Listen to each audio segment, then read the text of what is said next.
Já, komið þið sæl. Ég heiti Þórólfur og ég ætla að segja ykkur frá grænu svæðunum og ég ætla bara að spyrja, getum við ekki bara sleppt þeim?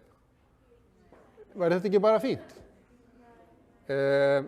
Ég hugsa ekki sko. Mér finnst allavega að ég myndi helst ekki vilja búa í svona borg en kannski gaman að heimsækja hana. Kannski grænt svæði þarna bak við eitthvað hús þarna, hvað veit maður? En ég held að við viljum öll hafa grænu svæðin.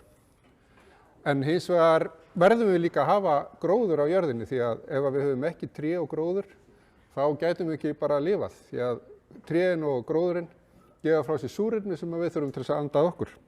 Þannig að við þurfum að hafa grænt á jörðinni. Eða við getum kannski bara verið með hvert okkar eitt tré bara svona á bakinu og menga svo bara allt hitt. Eða hvað? Nei, ég held ekki, heldur. Og svo setur gróðurinn náttúrulega mjög mikið svip á borgina. Þessi tré þarna þeim var plantað 1960 eitthvað. Og þau líta svona út í dag, bara að hafa stækkað tölvur. Þannig að þó við sem að planta litlu tré, þá nákvæmlega sko. Oh my god. Og þannig að það var sniðugt að taka þessa ákvörðun 1960 eitthvað að planta þessum trjám. Síðan annað með grænusvæðin að það er rosa mikill hraði í samfélaginu í dag og það er mikið stress og það hefur búin að sýna sig að það er alveg nauðsynlegt fyrir mannin að komast í grænt svæði til þess að losa sig við stress og það er meira sem bara rannsóknir sýna að það er í höfðinu okkur að við þurfum á því að halda. Fara út í grænt, losa sig við stressið og spennuna og svona meðtaka náttúruna. Þannig að það eru fullt af rannsóknir sem sýna þetta.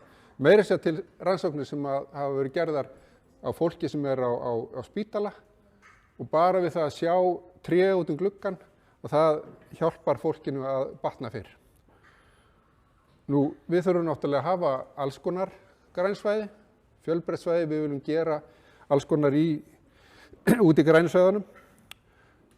Gaman kannski hafa einhvers staðar mjög fallegt, þar sem eru blóm og blómstrandi og ilmur af blómum og svo framvegis, vel slegið.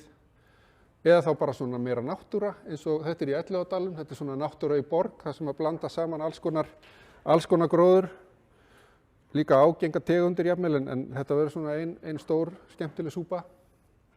Nú, leiksvæðin, við viljum náttúrulega hafa leiksvæði til þess að hafa svona til þess að efla okkur í alls konar leik og færni og boltavelli til þess að vera að spila alls konar bolta. Ég sé nú ekki hvort einhverju þróttarar hérna, það er búið að vera í öllum hinum skólanum, kannski eru þróttarar hérna. En svo alls konar svona stígar til þess að geta gengið og hlaupið og skokkað og út í grænusvæðunum.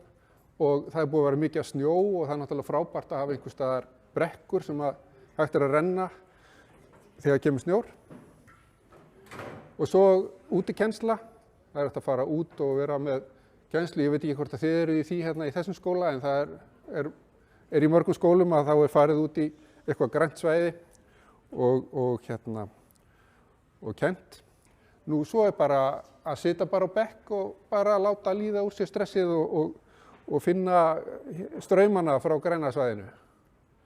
Og svo þurfa náttúrulega svæðin að vera alls konar fyrir börn og fyrir fullorðna og fyrir gamla og svo framvegis, alls konar þarfir. Nú sum svæðin eru þannig að okkur finnst við eiga þau öll saman eins og til dæmis niður í miðborg. Okkur finnst öll að við eigum Hljómskálagarðinn og Tjörnina en svo erum við náttúrulega með grænu svæðin út í hverfunum. Og þið eru náttúrulega svo heppin að vera hérna í þessu hverfi, það sem er risastórt grænt svæði í Laugardalnum. Og hérna er ég búinn að merkja inn á myndina, það eru friðuð svæði. Það eru 2 friðuð svæði hérna í þessum enda á hverfinu, það er hérna upp á Laugarásnum. Reyndar held ég að sé bara hálfur Laugarásin í ykkar hverfi, því að það skiptir kirkjuna held ég yfir Langholtsskólahverfið. Og svo er Laugarnesið sem er hérna út við sjóinn. Og hinum megin í hverfinu þá er lítið svæðið þarna við Elliðaárnar og svo náttúrulega Elliðaárdalurinn sem er náttúrulega risastórt svæði líka í borginni. Nú hérna er ég búinn að kveikja á öllu svæðinu sem eru slegin, þannig að það sést að það er nú bara hellingur af grasi, það sem þarf að slá. Þannig að það er nú alveg ágætlega mikið af grænu hérna. Hérna er ég búinn að kveikja á öllum gróðurinum, þannig að það er líka töluvert mikið af trjágróðri í hverfinu ykkar, auðvitað mest í Laugardalnum, sést greinilega. Og hérna er ég búinn að bæta við leiksvæðunum, bláu blettirnir allir. Þannig að það er nú bara hellingur á leiksvæðum, en auðvitað spurning eru þau eitthvað skemmtilega þessi svæði, væri kannski sniðugt að bæta þið. Og eins og segi, þið náttúrulega eru svo heppin að vera með Laugardalinn hérna rétt hjá okkur, þar sem er náttúrulega alveg hellingur af alls konar. Og grænisvæðin eru líka svona fyrir fugla og alls konar dýr. Það er hérna, og ekki bara fuglana, það er líka svona pöddur og blóm og alls konar selir jafnvel hérna stundum út á sjónum. Og við erum í rauninni með alls konar lífríki í borginni ef við hugsum það. Það er fiskur í ánum og það eru kanínur meira að segja og hérna fjölbreytt fuglafána. Nú, svo erum við líka með svona grænsvæði sem eru kannski, ég leiði mér að kalla þetta grænar eyðimerkur. Það er svona ekkert mikið að frétta þarna, það er ekki einu svona að spila bolta, þetta er hallar. Þannig að kannski skemmtilegra að hafa bara meiri náttúru í staðinn. Allavega finnst mér þetta fallegra. Eða bara svona. Þannig að þarna er strax orðin svona möguleiki fyrir kannski fugla og ýmis dýr að vera.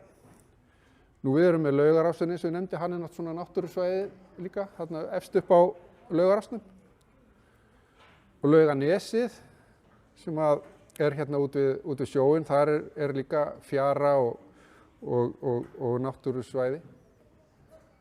Og hérna er risastórt tré sem er niðri í miðborg og ég ætlaði bara að stoppa hérna, þetta er bara síðasta gleran. Bara takk fyrir.